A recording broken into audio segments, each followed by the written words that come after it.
After the invasion of the equestrian Hyksos, the might and majesty of the Middle Kingdom dissolved into 2 centuries of disunity.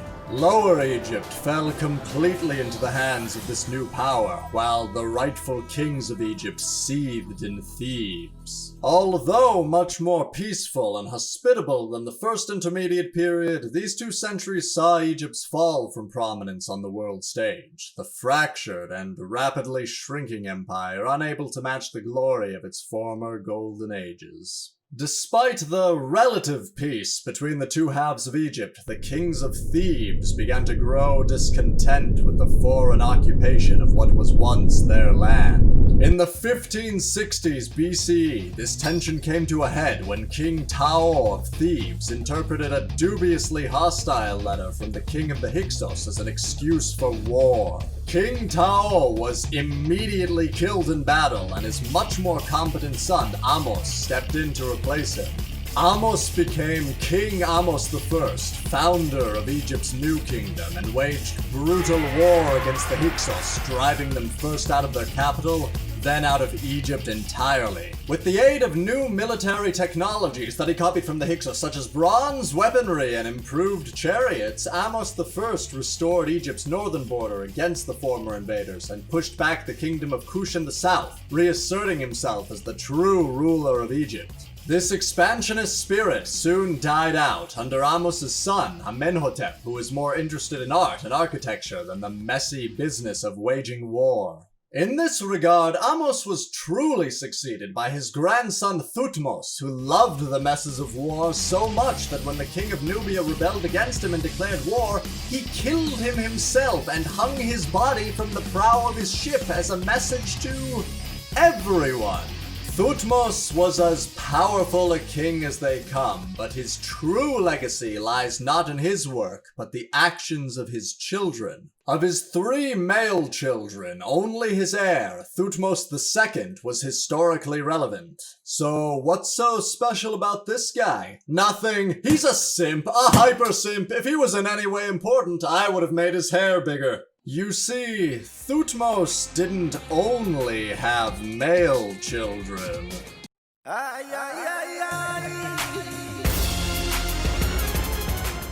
Thutmose II was the weakest pharaoh known to history and was controlled from the onset of his rule by his half-sister and, wife, Hatshesput. While using her husband as a political figurehead, Hatshesput masterminded campaigns into Syria, further increasing Egypt's territory. She had a child with him to secure an heir, whom Thutmose II spited by declaring his son by a concubine, Thutmose III, as his legitimate successor. The puppet king died soon after of a skin disease, an awkward, pimply, simpy creep to the last. Hatshesput was declared regent of Egypt, co-ruler alongside her toddler son. This time, however, she was done ruling from the shadows. Thutmose III was swept aside, becoming politically irrelevant as Hatshesput engrossed herself in the task of being a mighty ruler. She would go on to commission more building projects than any pharaoh until Ramses the Great organized incredible feats of navigation to the faraway gold land of Punt and erected big ball statues of herself dressed in men's clothes, claiming her place not as a regent, but as a king of Egypt. Then she died of bone cancer at the age of 50, finally relinquishing power to the now adult Thutmose III. She's dead. Tear down all her statues! Yes, sir! After Hatshesput's death, her son released years of pent-up rage at being an ornament in his own palace by undertaking an extensive campaign to erase her from history. Statues, engravings, reliefs, scrolls, and tombs were brought down, scratched out, smashed, burned, and defaced until every mention of the great queen was gone! After the last statue was in ruins, Thutmose channeled his manic, mommy-complex energy into a torrent of absolute destruction. He would personally lead 17 different military campaigns over the course of his reign and expand his nation's borders past anything they had ever seen, transforming the Kingdom of Egypt into the Egyptian Empire. Before this point, the rulers of Egypt had simply been called king, but that was no longer enough for Thutmose III. He coined the title Pharaoh, meaning Great House, which became so ubiquitous that it was retroactively applied to every Egyptian monarch who had preceded him, except his mum. His mum would not be referred to at all, and if you have to speak of her, call her queen. Anyone who calls her Pharaoh will be destroyed! Ugh! Why? I didn't like that you were taller than me. This feels much better. With the birth of the Egyptian Empire, the Golden Age kicked off by Hatshesput's prosperous reign entered full swing. An unremarkable and weak pharaoh succeeded Thutmose III, but it didn't matter, because at this point, Egypt could have been ruled by 2 obese cats and still be pulling in big money. This pharaoh's successor, Amenhotep Big Money III, would expand Egypt's influence even further by bribing neighboring nations and tribes, causing them to fight each other as Egypt's influence grew. It was good to be rich and powerful, but there was one group, one other influential body that possessed more wealth and power than even this richest of pharaohs.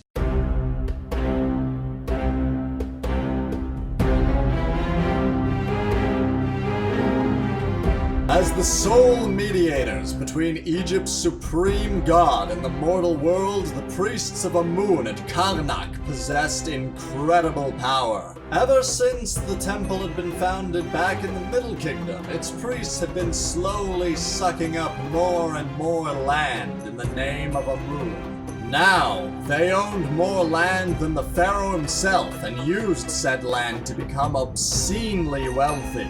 This wealth and power caused them to take a flippant attitude towards the orders of their pharaoh, who, to the rest of the nation, was the supreme arbiter of all things. Fearing outright rebellion from these unruly priests, Amenhotep attempted to elevate the minor god Aten to the position of supreme deity and sap the power of Amun's cult, but was too preoccupied with his big money ways to carry out the plan to completion.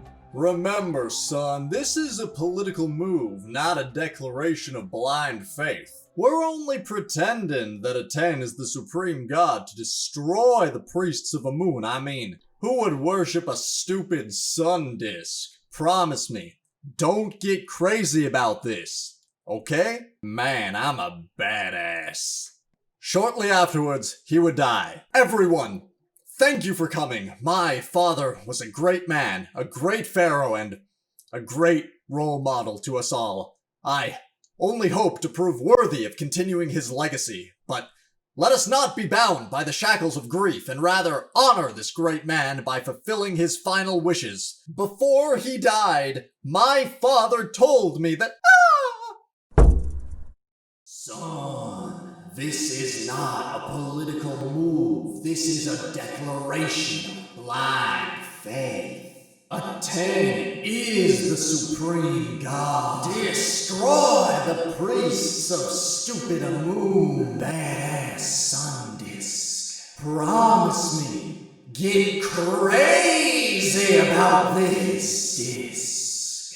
Pharaoh, are you alright? Yes, yes, just a minor fall. Before his death, my father told me, he told me to destroy all statues of Amun and worship Aten as the one true god of this world.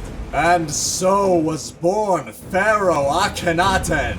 Under his reign, images of Amun were toppled, crushed, sunk, cracked, you know the drill. Continuing his guano-insane streak, Akhenaten would abolish the worship of all gods besides Aten, close down their temples, build a massive shrine to Aten over the temple of Amun at Karnak to assert dominance, switch Egypt's capital city from the ancient and venerable city of Thebes to his own city, Akhenaten retire with his hot wife, and laugh crazily as the priests of Amun lived in utter terror of him until the day he died.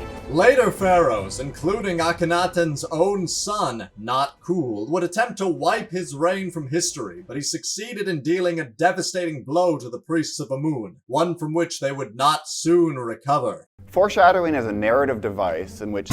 Despite striking at the heart of Amun's leeches, Akhenaten's reign was a military disaster. Swaths of the Egyptian Empire had been recaptured by Nubia and Palestine, and buildings and roads essential to the military had been neglected as labor was diverted into Aten's temples. Akhenaten's weak descendants would continue to undo the work of the progenitor, allying themselves with the priests of Amun in an attempt to use their ever-waxing wealth and influence to rebuild the empire's failing infrastructure. When Horemheb, the last pharaoh of Akhenaten's line, died, his chief advisor took the throne for himself, assuming the name Ramses, meaning son of Ra. Ramses was an elderly man when he took power and quickly appointed his son, Seti, as his heir. Operating autonomously under his father, Seti whipped the military back into shape and reclaimed the empire's lost territories. With the death of his father, Seti assumed full control over a reunified empire.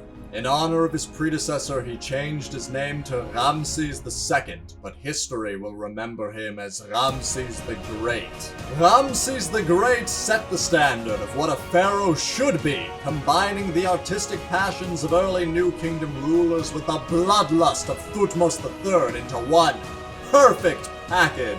He defeated the other major Old World power, the Hittites, in battle and expanded the empire's borders to their historical maxima. He postponed the total collapse of Bronze Age civilization by defeating the mysterious Sea People and moved Egypt's capital to the new northern city of Per-Ramses to secure his nation's borders. He built more monuments and infrastructure than even Hatshesput before him, commissioning so much new construction that there is not a single ancient Egyptian city we have uncovered that did not bear within it his name and semblance. In all his long and prosperous reign, he made but a single mistake. So great were his wealth and power that he saw no threat from the humbled priests of Amun. So, he chose to appease them rather than uprooting them once and for all. When Ramses died at the age of 96, there was not a man alive in all the lands of Egypt who remembered a time before he had been king. When he finally left the world behind, it was as though the sun had gone out. Egypt dissolved into a brief period of chaos until Ramses' last living son took power, but he could not maintain stability for long. Power struggles broke out in the great void left by Ramses, usurpers to the throne contending with his ever-weakening descendants. Meanwhile, the leeches stared in the shadows, becoming bolder than ever before. Under the reign of Ramses III, the pharaoh lost his position as divine emissary, eclipsed in spiritual importance by the priests of Amun. 8 more pharaohs would bear the name Ramses, each weaker than the last, and each would cede more power to the leeches at Karnak. Under the rule of Ramses XI, the priests of Amun finally grew bold enough to seize the old capital of Thebes and declare themselves the rulers of Egypt, splitting the nation in two. The true pharaohs, ruling from Per-Ramses, threw their support behind the cults of Ra, Set, and Horus, and contested with the pharaohs elevated from among the priests at Thebes. Neither the old dynasty nor the old gods could withstand this contest, however, and the worship of Amun expanded with the influence of his priests until all of Egypt was locked in the gods' grasp. So intent were the priests on defeating their fellow Egyptians and finally laying claim to the nation that they neglected to notice the ring of hungry eyes watching their every move. Nubia acted first, reclaiming the lands it had lost to the Egyptian Empire, and then it was a race not to be last, as every power surrounding Egypt hastened to carve a piece of the once great nation for themselves. The period following this collapse is known to history as the Third Intermediate Period of Egypt. After the first two intermediate periods, Egypt had risen from the ashes of chaos, stronger than ever before. This time, however, it was not meant to be. Egypt fractured further with each passing year, and besides some cosplaying Greeks in the 300s BC who pretended to be pharaohs under the bemused tolerance of Alexander, no central power would emerge to claim Egypt until it was at last laid to rest, swallowed by the light of Rome.